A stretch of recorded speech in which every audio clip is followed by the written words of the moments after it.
नीमताल चौराहे पर चल रहे भाजपा पार्षदों के धरना स्थल से देर रात करीब 2 बजे मिक्सर मशीन चोरी हो गई। धर्मेंद्र शर्मा ने बताया कि यह मिक्सर मशीन किराए पर लगाई गई थी, जिसकी कीमत लगभग 15 से 20 हजार रुपए बताई जा रही है। चोरी की जानकारी मिलते ही पार्षदों में नाराजगी देखने को मिली। घटना की सूचना पुलिस को दे दी गई है।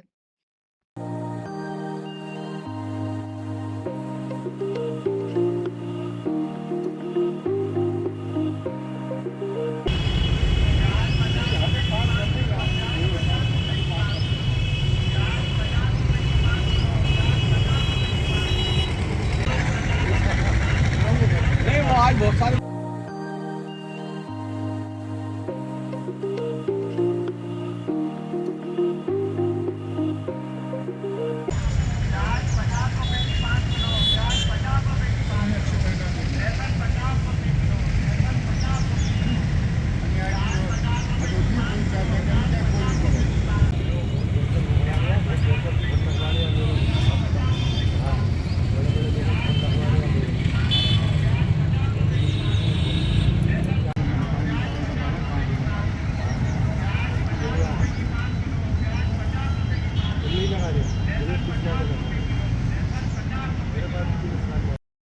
सर यहाँ पे अनिश्चितकालीन धरना शुरू हुआ है कल से और यहाँ कोई चोरी की वारदात हुई है।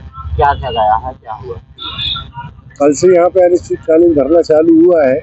रात में लगभग 2 बजे तक हम लोग यहाँ पे थे, है ना। इसके बाद हम 1 घंटे के लिए घर गए थे रात में। उसी दौरान यहाँ पे मशीन रखी हुई थी साउंड की, और वो मशीन और माइक कोई उठा ले गया यहाँ से। लगभग कितनी कीमत होगी उसकी? लगभग 15-20 हजार की तो मशीन होगी। बड़ी मशीन थी, है ना। किराए से हमने लगवाई थी। तो 1 घंटे के दौरान इतने में कोई उठा के ले गया उसको मशीन। हाँ, शिकायत की है। अब बस अभी सभी पार्षद आ रहे हैं, तभी थाने जाके इसकी FIR करा रहे हैं, चोरी की रिपोर्ट दर्ज कराने जा रहे हैं जी। थी कि मैं कांग्रेस पार्टी को मिटा दूंगा, और वो मिटा के चले गए। उसके बाद से आज तक कांग्रेस वापस नहीं आ पाई। उसी तरीके से हमें लगता है कि विदिशा विधायक मुकेश टंडन जी ने सोच लिया है कि इस विदिशा का आखिरी विधायक नहीं रहूंगा। इसके बाद भारतीय जनता पार्टी का कोई भी विधायक नहीं आ पाया। इसी मंशा के साथ वो विदिशा में काम कर रहे हैं, ताकि विदिशा में कोई भी भारतीय जनता पार्टी बचे ही ना।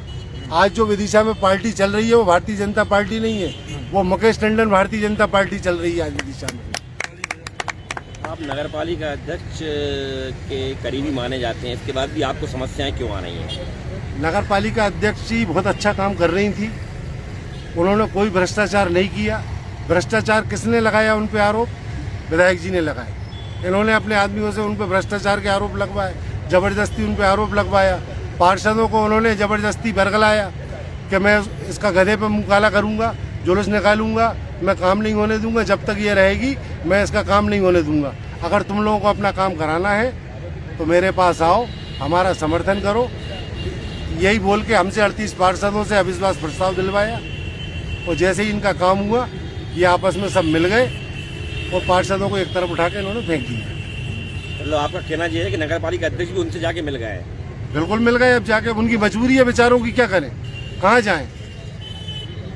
अगर आप तो देख रहे हैं ना, अगर नगरपालिका अध्यक्ष गंभीर रूप से बीमार है तो इसके अलावा यहाँ से केंद्रीय कृषि मंत्री शिवराज सिंह चौहान सांसद हैं जी, क्या उनके नॉलेज में नहीं है ये बात? बिल्कुल उनके नॉलेज में। हमें यही तो समझ में नहीं आ रहा कि आखिर ऐसी कौन सी गुट्टी उलझी है विदिशा विधायक मुकेश टंडन जी से, जो इतना सब कुछ होने के बाद भी वो आंख बंद करके बैठे हुए हैं। कौन? शिवराज जी। विदिशा की जनता ने तो शिवराज जी को प्यार दिया, और शिवराज जी को विदिशा की जनता अपने दिल में आज भी बैठाए हुए है ना।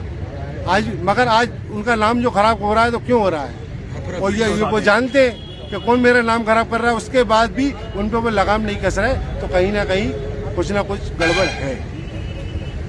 लेकिन मंचों से बड़े बड़े वादे किए जा रहे हैं, बड़े बड़े विकास किए गए हैं, वो तो दावा करते हैं। बिल्कुल वो कहते हैं पेरिस बनाने की बात कही गई। बिल्कुल कहते हैं कि मैं विदिशा को पेरिस बना दूंगा और विदिशा का बिल्कुल खराब नहीं होने दूंगा। एक तरफ ये कहते हैं कि बिल्कुल विदिशा मेरा शहर है और उसको मैं खराब नहीं होने दूंगा, दूसरी तरफ उन्होंने ही पूरे काम रोक रखे।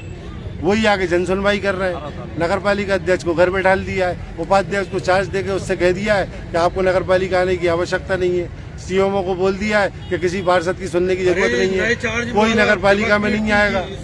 अब तो मोहन यादव जी ने भी मंच से कहा था, अभी एक खेल के कार्यक्रम में वो पहुंचे थे कि मुकेश टंडन जी की 4 उंगली घी में और सर कढ़ाई में। बिल्कुल उन्होंने सही कहा, उन्होंने बिल्कुल सही कहा। मुकेश टंडन जी की 4 उंगलियां घी में, सर कढ़ाई में, ये पूरा शहर देख रहा है कि कहां से कहां तक कैसे पहुंचे। आज इतनी करोड़ों की संपत्ति उनके पास, कहाँ, ऐसा कौन सा उन्होंने धंधा कर लिया जिसकी वजह से आज विदिशा के चारों तरफ उनके पास प्रॉपर्टी है। भाई हम भी मेहनत कर रहे हैं, हम भी धंधा कर रहे हैं, हम तो ऐसा कुछ नहीं कर पाए आज तक। तो अब उम्मीद क्या आप लोग खो चुके हैं कि विदिशा का विकास होगा? बिल्कुल उम्मीद खो चुके हैं, इसलिए आज हम यहाँ पे धरने पे बैठे हैं। कब तक धरना चलने वाला है? जब तक कि विदिशा में विकास कार्य चालू नहीं हो जाएंगे, जब तक हम यहाँ बैठेंगे, चाहे हमारी जान चली जाए। लिखित में कत नहीं लेंगे हम, तो धरना साल पे उतार। अभी तक कोई यहाँ प्रशासनिक अधिकारी पहुंचे आप लोगों के बीच? बिल्कुल कोई नहीं पहुंचा। धमकी हमको जरूर मिल रही है कि अगर धरना प्रदर्शन किया तो फर्जी मुकदमा कायम करा देंगे, हम आपको पिटवा देंगे। अभी कुछ दिनों पहले विदिशा में वकील साहब है तारण जी, वो भी ये जो धमकियां आप बता रहे हैं, ये किसने धमकियां दी हैं आपको? विधायक ने दी है धमकी। उनके कैसे, क्या वो आए थे या धमकी कैसे भिजवाई उन्होंने हमारे पास में, तो धरने पे नहीं बैठना है। जी, किसके द्वारा भिजवाई गई? किसी ने आके हमसे बोला है कि धरने पे नहीं बैठना है, धरने पे बैठोगे तो पार्टी से निष्कासित कर देंगे। आप बताइए, कोई हम पार्टी विरोधी काम कर रहे हैं क्या? क्या आप जानते नहीं है जिसने आपको ये मैसेज यहाँ तक दिया है कि विधायक ने ऐसी धमकी दी है? कौन है वो, उनको नहीं जानते आप? उनका नाम नहीं बताना चाहता हूँ मैं, नहीं तो उनको भी उड़वा देंगे वो। जानते हैं आप उनको? बिल्कुल जानते हैं, उनको भी उड़वा देंगे वो। अभी तारण मामला बता रहे थे आप। अभी विदिशा में वकील तारण जी हैं, वो भी विदिशा की समस्याओं को लेके लगातार इनके खिलाफ लिखते थे। अभी उनके साथ हादसा हुआ, पूरा शहर जानता है। जिसने मारा आज वो जमानत पर छूट के बाहर घूम रहा है। जिस बेचारे ने अकेला एक वीडियो बनाया, उसको रासुआ लगा के जेल भेज दिया गया।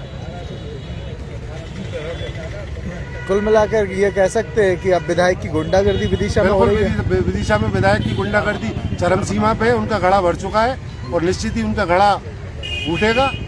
इस लंका का हम दहन करेंगे, रावण का दहन होगा। सारे पार्षद एक हो गए? सारे पार्षद एक है। कुछ पार्षद हमारे, उनको धमकियां दी जा रही है कि आपको धरने में नहीं जाना है, बेचारे मजबूर हैं। हो सकता है कुछ पार्षद ना आ पाए, मगर जिन पार्षदों ने विदिशा के विकास का ठान लिया है वो यहाँ पे धरने में आके मजबूती के साथ बैठे हुए हैं।